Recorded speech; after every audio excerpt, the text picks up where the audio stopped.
नमस्कार, मैं चांदनी पाठक कृषि समृद्धि में आप सभी का स्वागत है। आइए नजर डालते हैं आज की मुख्य खबरों पर।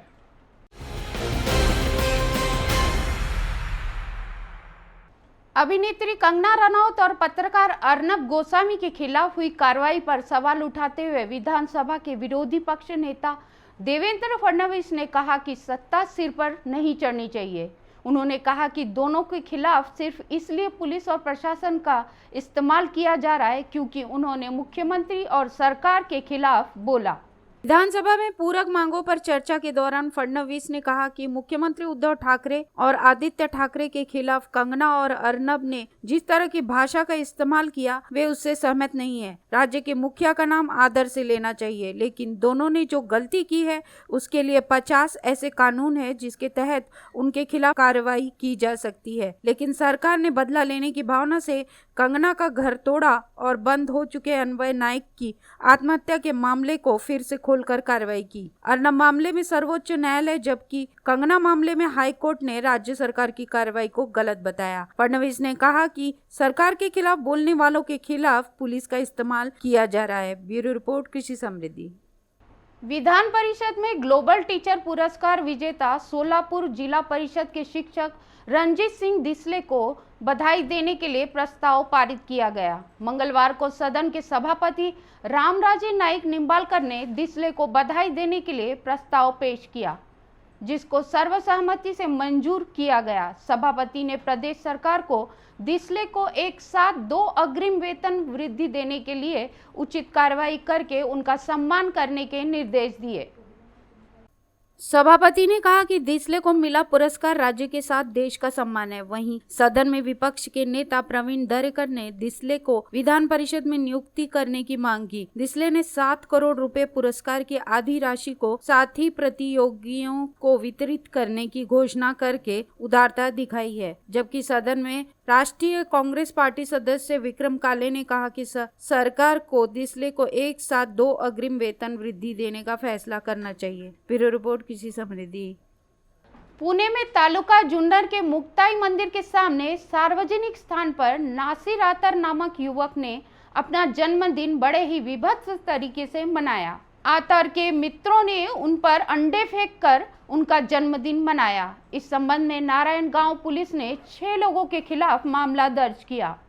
बॉलीवुड ड्रग्स कनेक्शन मामले में नारकोटिक्स कंट्रोल ब्यूरो ने अभिनेता अर्जुन रामपाल को दूसरी बार पूछताछ के लिए सम्मन भेजा है।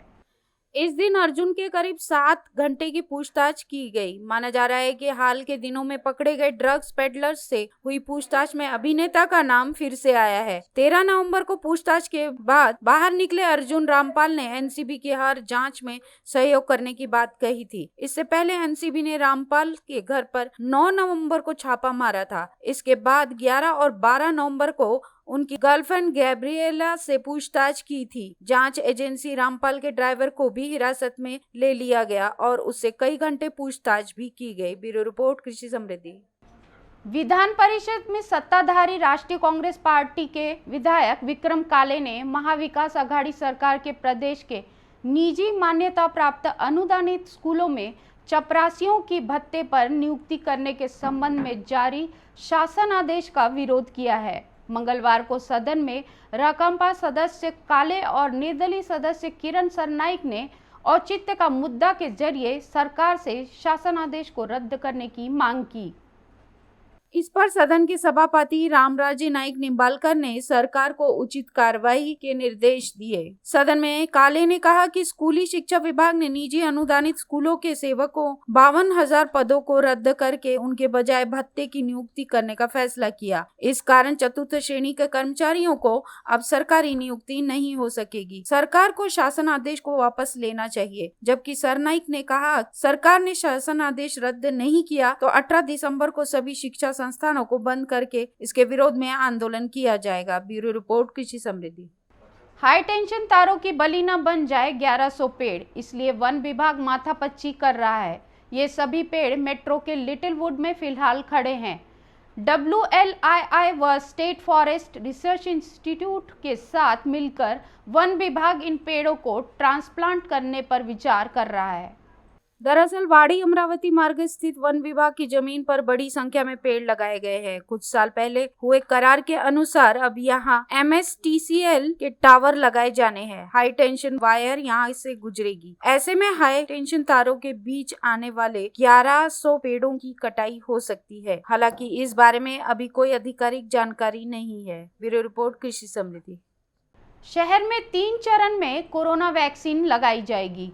अर्बन टास्क फोर्स का गठन कर यह मंथन शुरू किया जाएगा। पहले चरण में हेल्थ केयर वर्कर, दूसरे चरण में फ्रंटलाइन वर्कर, तीसरे चरण में आम नागरिकों का वैक्सीनेशन होगा।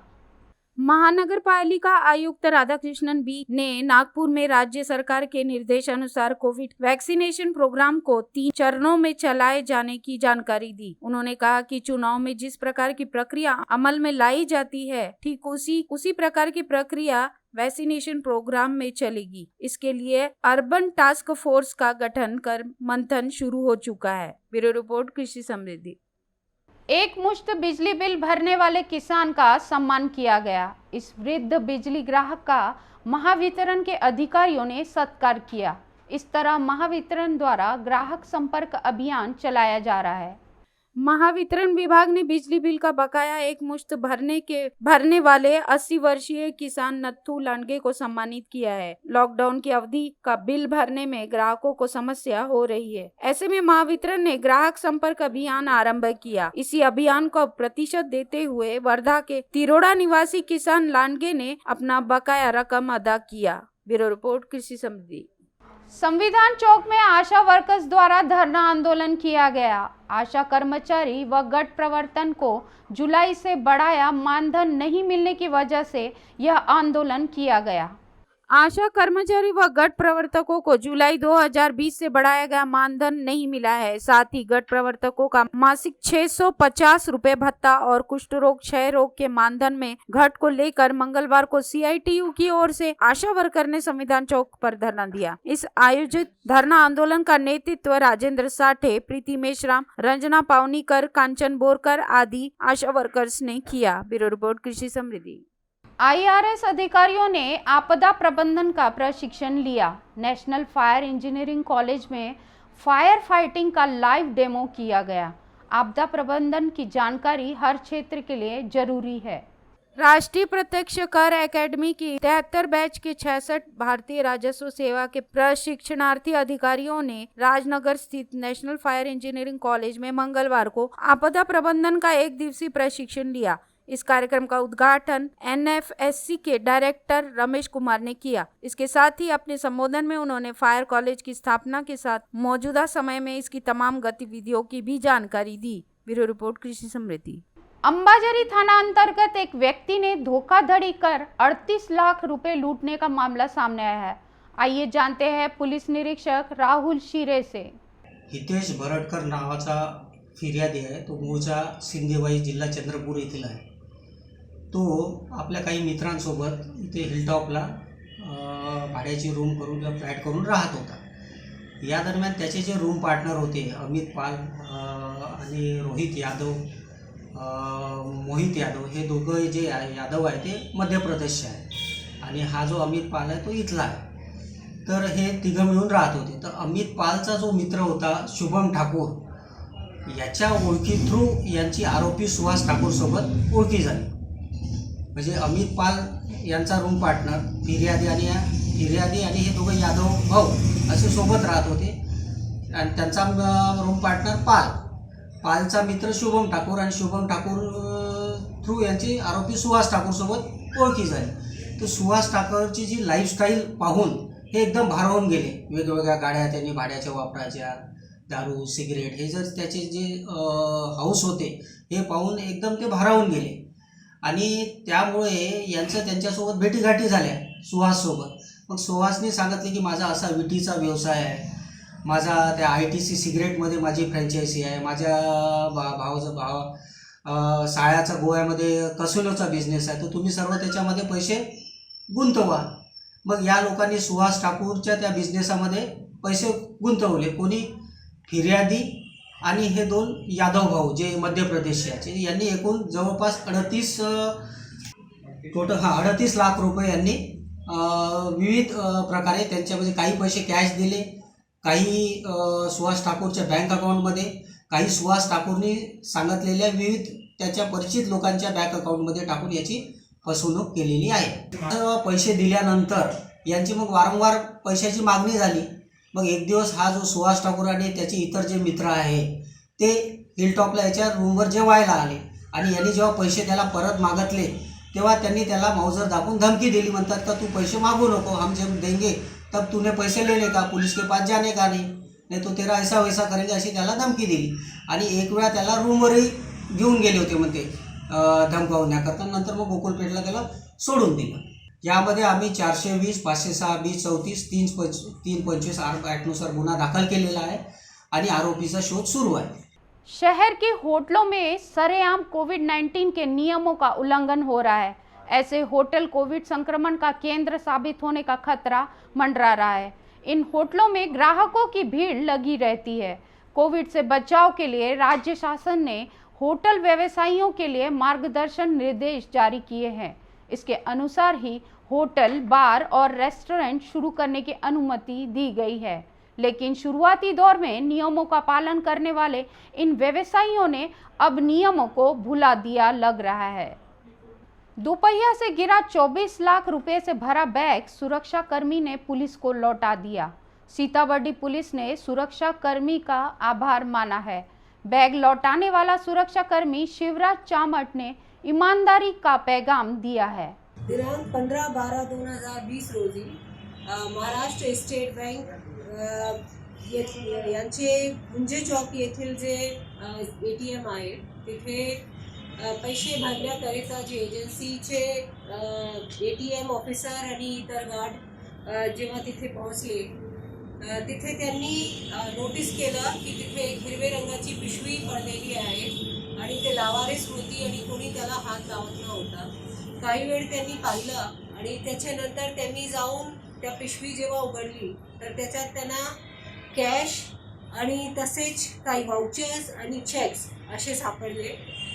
ते त्यांनी लगेच पोलिसांना आणून दिले. ते लगेच बर्डी पोलीस स्टेशन येथे आले आणि त्यांनी पोलिसांना ते पिशवी दिली आणि आम्ही लगेच 2 पंचासमक्ष त्या पूर्ण कॅश जी आहे त्याची मोजणी केली आणि त्याबाबत आम्ही शोध घेतला की त्याचे मालिक कोण आहे. हे जे गार्ड्स आहेत आणि जे ATM ऑफिसर्स आहेत त्यांचे नाव अतुल गणेशराव चतुरकर, सनी विजय येवले, शुभम संजय घरडे आणि जे मेन गार्ड ज्यांनी हे पिशवी पाहिली होती आणि उघडली होती ते शिवराज सदाशिव चामट हे असे आहेत. आणि यांच्या आम्ही पोलीस विभागातर्फे निश्चितच कौतुक करत आहे की एवढे मोठी संख्यामध्ये आणि एवढ्या मोठ्या प्रमाणात त्यांना कॅश आणि चेक्स मिळाले तरी त्यांनी पूर्ण इमानदारीने एक माणुसकीच्या उदाहरण देऊन पोलिसांच्या समक्ष ते पूर्ण जसं तसं ते कॅश आणून ठेवली आहेत, ते चेक्स आणून ठेवले आहेत. तर निश्चितच आजचे काळात हे एक कौतुकास्पद गोष्ट आहे. पोलीस विभागातर्फे, नागपूर पोलीस विभागातर्फे आणि आमचे माननीय CP साहेबांतर्फे मी त्यांच्या खूप खूप कौतुक करते आणि त्यांना पुढीलही ते याच प्रकारे लोकांची मदत करतील अशी त्यांना शुभेच्छा. 4 ते 4:30च्या वेळ होता तो महाराष्ट्र बँक बर्डी. तर आमचं काम संपलेलं होतं लोडिंगचं. त्याच्यानंतर मी ATMच्या बाहेर आलो आणि थोडं सामान गेलो असता तिथे बॅग पडलेली दिसली रस्त्यावर हिरव्या रंगाची आणि त्याला चेन लागली होती. कोणी उचलायला तयार नव्हतं. पण नंतर मी ती उचलून 5 मिनटं वेळ केला की कुणाची असेल तर ती देऊन देतो म्हणून, पण कोणी आले नाही. त्याच्यानंतर मी ती कॅश घेऊन आमच्या सहकार्याजवळ गेलो. ती उघडून पाहिले असतं त्याच्यात पैसे होते आणि काही चेक पण होते. ती आम्हाला वाटलं ही त्या कंपनीची पैसे बॅग आहे तर हे ज्याची त्याला मिळायला पाहिजे म्हणून आम्ही सरळ पोलीस स्टेशन गाठले आणि सरांनी इस बारे में यानी सुरक्षा करना को पहले प्रेफरेंस रखता है, इसलिए वो ये नहीं सोचता कि इसमें बम है क्या क्या है. वो थैली हमने किसी के कारण उठाया. इसमें कुछ होगा तो बाजू में कर देंगे, क्या इसमें क्या है पता नहीं। इसी के साथ आज के मुख्य समाचार यहीं समाप्त होते हैं। तब तक के लिए देखते रहिए कृषि समृद्धि। नमस्कार।